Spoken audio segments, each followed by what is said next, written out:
अरे हल्ला गुल्ला बंद करो, सुनो हमारी बाणी जी। अरे हल्ला गुल्ला बंद करो, सुनो हमारी बाणी जी। अरे एक लोटा दूध में 2 लोटा पानी जी।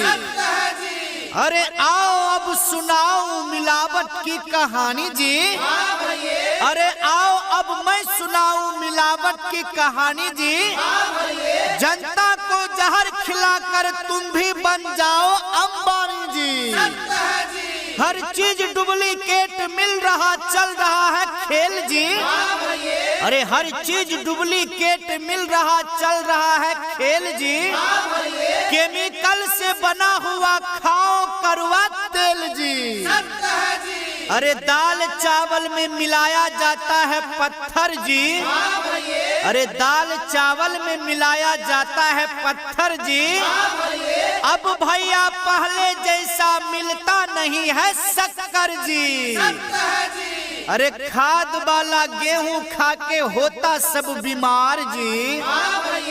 अरे खाद वाला गेहूं खा के होता सब बीमार जी।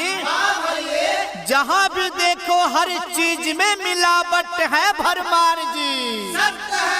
अरे मुर्गा को इंजेक्शन मारकर वजन दिया बढ़ाए जी। अरे मुर्गा को इंजेक्शन मारकर वजन दिया बढ़ाए जी। मिलावटी मुर्गा लोगवा बड़े मजा से खाए जी। अरे पैसा कमाने का बहुत बढ़िया अपना रहा है फंडा जी। अरे पैसा कमाने का बहुत बढ़िया अपना रहा है फंडा जी।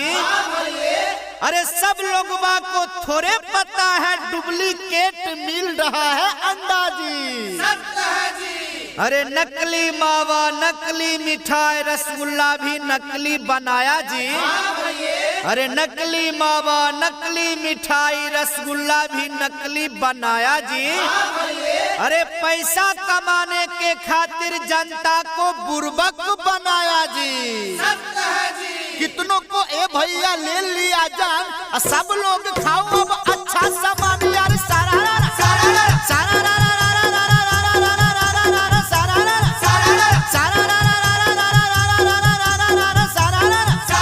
घी दूध पनीर सब नकली बनाया।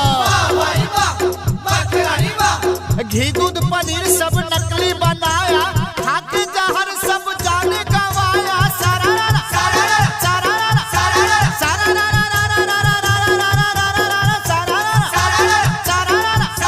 जनता के सेहत से होता खिलवाड़।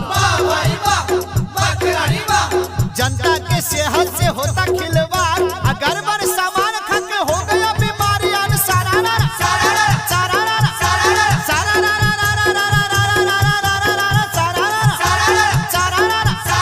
डीजल पेट्रोल में मिलाया किरासन। डीजल पेट्रोल में मिलाता किरासन, करता है घपला कोई देता न शासन।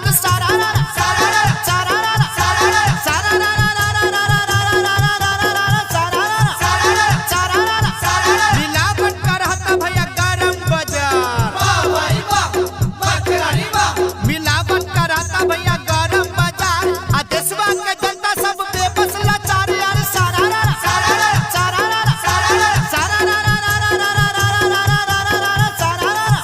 मिलावट खोरों को दे दिया है छूट। मिलावट खोरों को दे दिया छूट, और लोगों के जिंदगी को रहा ये लूट यार।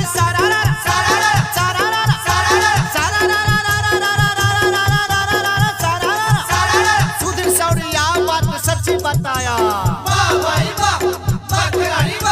सुधीर सौड़िया बात सच्ची बताया।